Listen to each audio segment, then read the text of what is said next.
Welcome to your Daily Dose of Dani. I am Danielle Rocco, and it is finally nice in New Hampshire. I'm like, I need to get my little tuchus outside and enjoy the weather just a smidge, because I was in the car earlier and my computer crashed last night. Let me tell you, that is a booger. But this is what 42 looks like. Ta-da! No, when you have a birthday, do you look back on your year and be like, was it a good year? Have I grown? Am I the same person? Am I the only one that does that? I think I do that with with every event.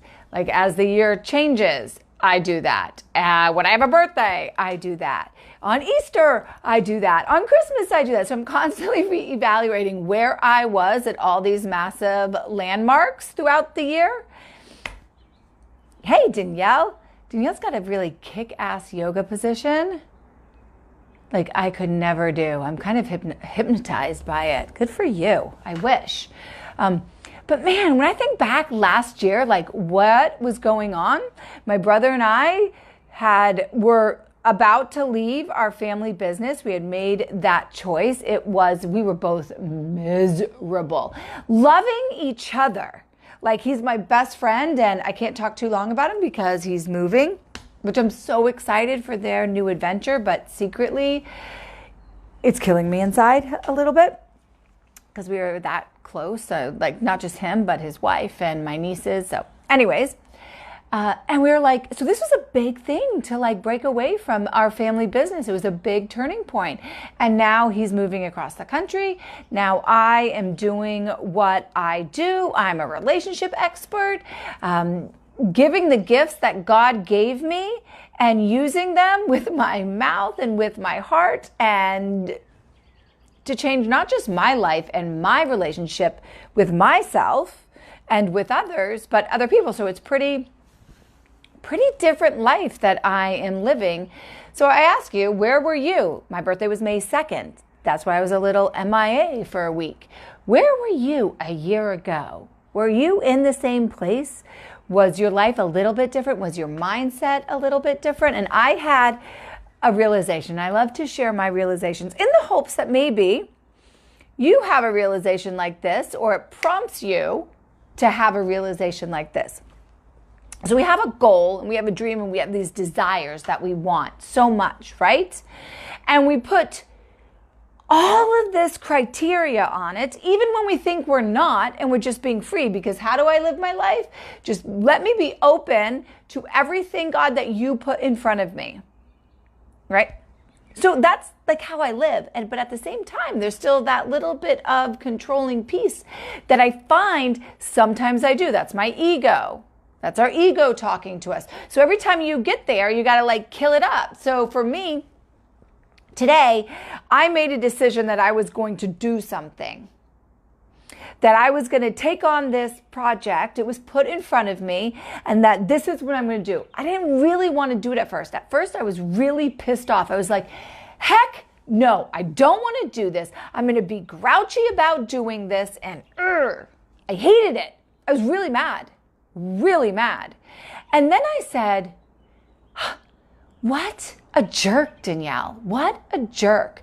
You are being so negative about this thing that you're going to do, that you're going to add into your life because it doesn't fit exactly how you want it to fit and how you see things. But it really is giving you the ability to do exactly what you want to do and what you love.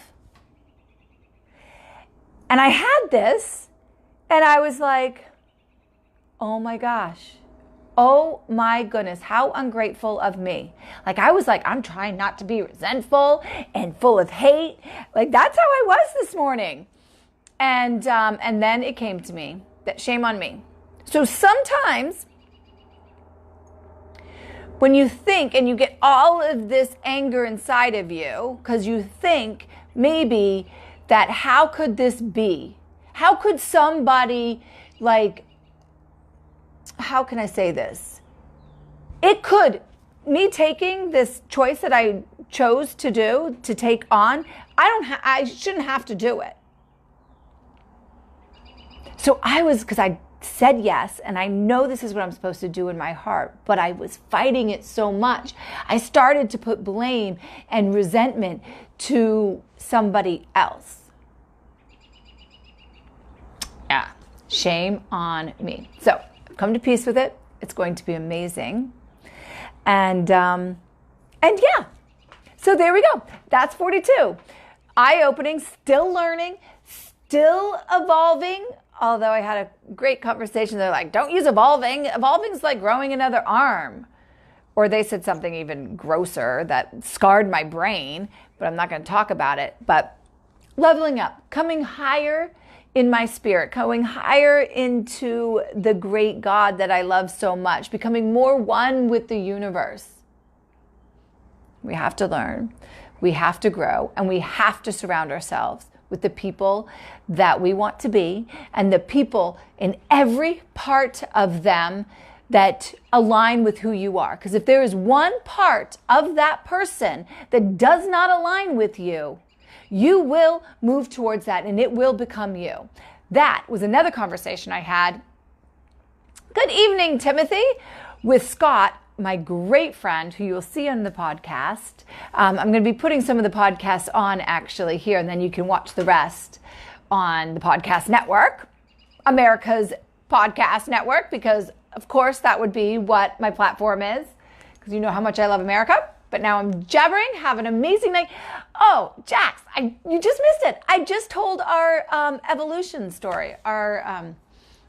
Anyways, what we were talking about, I shared our secret. And now I'm sharing who I told it with, that you scarred my brain. I will never repeat it, ever, out loud. But yes, I used the word evolving, and I thought of it, but I did not repeat it. So thank you for embedding that into my memory always. And you can remember the special word I taught you, because I talked about that too. Actually, I talked a little bit, but not really. And I will see you guys on the other side. Maybe.